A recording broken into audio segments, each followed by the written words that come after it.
നമസ്തേ, എല്ലാവർക്കും പുതിയൊരു വീഡിയോയിലേക്ക് വീണ്ടും സ്വാഗതം. അപ്പോൾ ഇന്നലെയായിരുന്നു നമ്മുടെ JLT എക്സാം. അപ്പോൾ എങ്ങനെയുണ്ടായിരുന്നു എക്സാമൊക്കെ? എളുപ്പമായിരുന്നോ അല്ലെങ്കിൽ കുഴപ്പിച്ചോ?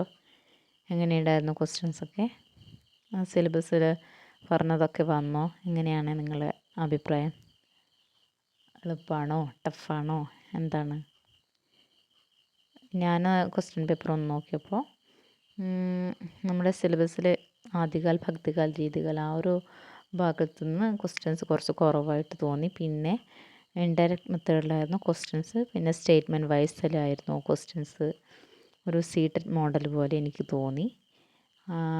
GK പാർട്സൊക്കെ വളരെ ഈസി ആയിട്ടുള്ളൊരു പാർട്സായിരുന്നു.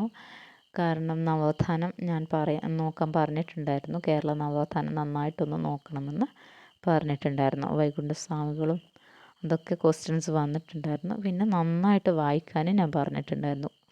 ഓപ്ഷൻസൊക്കെ നന്നായിട്ട് വായിച്ച് ഉത്തരം ചെയ്യണമെന്ന് ഞാൻ നിങ്ങളോട് പറഞ്ഞിട്ടുണ്ടായിരുന്നു. അപ്പോൾ അങ്ങനെ ചെയ്താൽ നമുക്ക് കറക്റ്റ് ഉത്തരം തന്നെ ലോക്ക് ചെയ്യാൻ പറ്റും. അറിയാത്തത് ഒഴിച്ചു വിടാനും പറഞ്ഞിട്ടുണ്ടായിരുന്നു. അപ്പോൾ ആ രീതിയിൽ എക്സാം എഴുതിയിട്ടുണ്ടാകുമെന്നാണ് ഞാൻ വിചാരിക്കുന്നത്.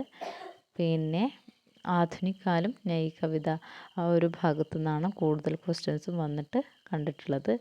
പിന്നെ രചനയും രചനാകാരവും ചോദിക്കാതെ അവർ വിഷയവസ്തുവാണ് ഇപ്രാവശ്യത്തെ എക്സാമിൽ കൂടുതലായും ചോദിച്ചിട്ട് കണ്ടത്. പാത്രങ്ങളൊക്കെയാണ് ചോദിച്ച് കണ്ടിട്ടുള്ളത്. അപ്പോൾ നമുക്ക് ഭാരതദുർദശയൊക്കെ നമുക്കറിയാം ഭാരതേന്ദുവിൻ്റെ ആണെന്നൊക്കെ. പക്ഷെ അതിൻ്റെ വിഷയവസ്തുക്കെ അറിയാത്തവരുണ്ടാവും. അപ്പോൾ അതറിയാത്തവർക്ക് കുറച്ച് കൺഫ്യൂഷനായിരിക്കും. ചിലത് കൺഫ്യൂസിങ് ഫാക്ടർ പോലെ തോന്നിക്കുന്ന കുറച്ച് ക്വസ്റ്റ്യൻസും ഉണ്ടായിട്ടുണ്ടായിരുന്നു. അപ്പോൾ വാച്യായാലും സംജ്ഞാ സർവനാമം അതൊക്കെ നമ്മൾ വീഡിയോ ചെയ്തുകൊണ്ട് അതൊക്കെ എളുപ്പമായിട്ടുണ്ടാകും. പിന്നെ ബോലിയാം അല്ലേ, ഉപഭാഷയും ബോലിയൊക്കെ നമ്മൾ ചെയ്തിട്ടുണ്ട്. അതിൻ്റെ ആ ഭാഗത്തു നിന്നൊക്കെ ക്വസ്റ്റ്യൻസ് വന്നിട്ടുണ്ട്. അതൊക്കെ എളുപ്പമായിരുന്നു. പിന്നെ വാച്ച് വന്നിട്ടുണ്ടായിരുന്നു, ധ്വനി വന്നിട്ടുണ്ടായിരുന്നു. പിന്നെ വാദങ്ങളൊക്കെ നമ്മൾ ചെയ്തതാണ്. അഭിനവ് ഗുപ്തിൻ്റെ അഭിവ്യക്തിവാദം വന്നിട്ടുണ്ടായിരുന്നു അല്ലേ. പിന്നെന്താണ് പറയാനുള്ളത് വേറെ? ശബ്ദാവലി, പാരിഭാഷിക ശബ്ദാവലിയിൽ നിന്ന് ഒരു വേർഡാണ് ചോദിച്ചത്. പക്ഷേ അതൊരു കുറച്ച് ടഫുള്ളതായിരുന്നു. നമ്മൾ ചെയ്ത് വീഡിയോയിൽ ചെയ്തതൊന്നും വന്നിട്ടുണ്ടായിരുന്നില്ല. എങ്കിലും അതൊരു എളുപ്പമുള്ളൊരു പാരിഭാഷിക ശബ്ദാവലിയായിരുന്നു. പിന്നെ എന്താണ് രാഷ്ട്രഭാഷയിൽ നിന്നും ആർട്ടിക്കിൾ ചോദിച്ചിട്ടുണ്ടായിരുന്നു അല്ലേ. ആർട്ടിക്കിൾ ചോദിച്ചിട്ടുണ്ടായിരുന്നു. പിന്നെ പ്രശാസനിക് ഭാഷയാണ് നമുക്കറിയാലോ. രാജഭാഷ എന്ന് പറയുമ്പോൾ എന്താണ്, പ്രശാസനിക് ഭാഷയാണ്. പിന്നെ ലിപി ഉണ്ടായിരുന്നു അല്ലേ. ലിപികളെ സംബന്ധിച്ച് കുറച്ച് ക്വസ്റ്റ്യൻസ് വന്നിട്ടുണ്ടായിരുന്നു. അപ്പോൾ അതൊക്കെ എളുപ്പമായിട്ടുണ്ടാവുമെന്ന് വിചാരിക്കുന്നു. നമ്മുടെ വീഡിയോയിലൊക്കെ നമ്മൾ പറഞ്ഞ കാര്യങ്ങളൊക്കെ ഒരുപാട് വന്നിട്ടുണ്ട്. അപ്പോൾ അതൊക്കെ ഛന്ദ് വന്നിട്ടുണ്ട്, രസ് വന്നിട്ടുണ്ട്, വാത് വന്നിട്ടുണ്ട്. അതൊക്കെ നിങ്ങൾക്ക് എളുപ്പമായി ഞാൻ വിചാരിക്കുന്നു. ആ ഒരു എന്താ പറയുക, ആദികാൽ ഭക്തികാൽ രീതികാൽ പിന്നെ പത്മാവതിലെ പ്രതീക് അതും ഒന്ന് കൺഫ്യൂഷൻ വരാൻ ചാൻസ് ഉണ്ട്. കാരണം അത് നമ്മൾ വീഡിയോ ചെയ്തിട്ടുണ്ടായിരുന്നില്ല. പിന്നെ GKയും നമ്മൾ ചെയ്തിട്ടുണ്ടായിരുന്നില്ല. ഹറിബറിയായിട്ട് ചെയ്തതായിരുന്നല്ല. എങ്കിലും നിങ്ങൾക്കത് ഉപകാരപ്പെട്ടു എന്ന് ഞാൻ വിശ്വസിക്കുന്നു. അപ്പം അടുത്ത JLTക്ക് വേണ്ടി നമുക്ക് ഇന്ന് മുതൽ തന്നെ തുടങ്ങണം. അല്ലെങ്കിൽ കേട്ടറ്റിന് വേണ്ടി നമുക്ക് ഇനിയും പരിശ്രമിക്കണം. കാരണം ഇനി നമ്മൾ സ്റ്റേറ്റ്മെൻറ്റ് വൈസ് ക്വസ്റ്റ്യനാണ് പ്രതീക്ഷിക്കേണ്ടത്. അതുകൊണ്ട് ഔട്ട് ഓഫ് സിലബസും ക്വസ്റ്റ്യൻ വരാൻ ചാൻസ് ഉണ്ട്. അപ്പോൾ നന്നായിട്ട് പഠിക്കണം. പിന്നെ രചനകളും രചനാക്രമങ്ങളും നമ്മൾ പഠിക്കേണ്ടതായിട്ടുണ്ട്. അപ്പോൾ അങ്ങനെ ക്വസ്റ്റ്യൻ മോഡൽ കണ്ടിട്ടുണ്ട്, ഇപ്രാവശ്യം വന്നിട്ടുണ്ടായിരുന്നു. അതുകൊണ്ട് ആ ഒരു പോർഷന് നമ്മൾ നന്നായി പഠിക്കണം.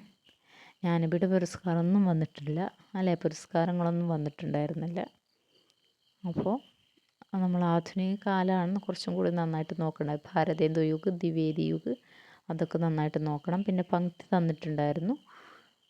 പിന്നെ എന്താണ് പങ്ക്തി തന്നിട്ട് ഛന്ദ് കണ്ടുപിടിക്കാൻ അറിയാത്തവർക്ക് കുറച്ച് ബുദ്ധിമുട്ടുണ്ടാകും. എങ്കിലും ഈസി ആയിരുന്നു. അത് മാത്രം എങ്ങനെയാണ് കണ്ടുപിടിക്കാൻ അറിയാത്തവർക്ക് അത് ബുദ്ധിമുട്ടുണ്ടായിരിക്കും. അപ്പോൾ അങ്ങനെയൊക്കെയാണ് JLT എക്സാം 2024 കടന്നു പോയിട്ടുള്ളത്. അപ്പോൾ നിങ്ങൾ എഴുതിയ ഉത്തരങ്ങളൊക്കെ നിങ്ങളൊന്ന് മാച്ച് ചെയ്ത് നോക്കുക. അടുത്ത ദിവസം തന്നെ നമുക്ക് കുറച്ച് ക്വസ്റ്റ്യൻസ് ഒന്ന് ഡിസ്കസ് ചെയ്യാം. അപ്പോൾ വരാനിരിക്കുന്ന എക്സാമിനത് നിങ്ങൾക്ക് സഹായകമാകും. അതിൻ്റെ ഫാക്ട്സൊക്കെ നമുക്കൊന്ന് നോക്കാം. എന്താണ് കൺഫ്യൂസിങ് ആയിട്ടുള്ള ക്വസ്റ്റ്യൻസൊക്കെ നമുക്കൊന്ന് ഡിസ്കസ് ചെയ്യണം. നിങ്ങളെ അഭിപ്രായം നിങ്ങൾ കമൻറ്റ് ചെയ്യാൻ മറക്കരുത് കേട്ടോ. കാരണം നിങ്ങൾക്ക് എങ്ങനെയുണ്ടായിരുന്നു എന്ന്, എക്സാം എങ്ങനെയായിരുന്നു എന്ന് എനിക്കറിയാൻ താല്പര്യമുണ്ട്. അതുകൊണ്ട് നിങ്ങളെല്ലാവരും നിങ്ങൾക്ക് എങ്ങനെയുണ്ടായിരുന്നു എന്നുള്ളത് കമൻറ്റ് ചെയ്ത് എന്നെ അറിയിക്കാൻ മറക്കരുത്. അപ്പോൾ നിരാശപ്പെടുകയൊന്നും വേണ്ട. നമുക്ക് അടുത്ത ഷെയർട്ടിയെങ്കിലും നമുക്ക് പിടിക്കണം. അതിനുവേണ്ടി നമ്മൾ നന്നായിട്ട് പരിശ്രമിക്കണം. അപ്പോൾ ഒരു സീറ്റഡ് മോഡൽ ക്വസ്റ്റ്യൻസ് എങ്കിലും നമ്മൾ പഠിക്കേണ്ടതായിട്ടുണ്ട്. രചനകളൊക്കെ കുറച്ച് ഇമ്പോർട്ടൻസ് ഡീപ്പായിട്ട് തന്നെ പഠിക്കണം. അപ്പോൾ വരും വീഡിയോസിലൊക്കെ നമുക്ക് അത് പഠിക്കാം. അപ്പോൾ നിങ്ങളുടെ അഭിപ്രായം കമൻറ്റ് ചെയ്യാൻ മറക്കരുത്. അടുത്ത വീഡിയോയിൽ കാണുന്നത് വരെ എല്ലാവർക്കും ധന്യവാദം.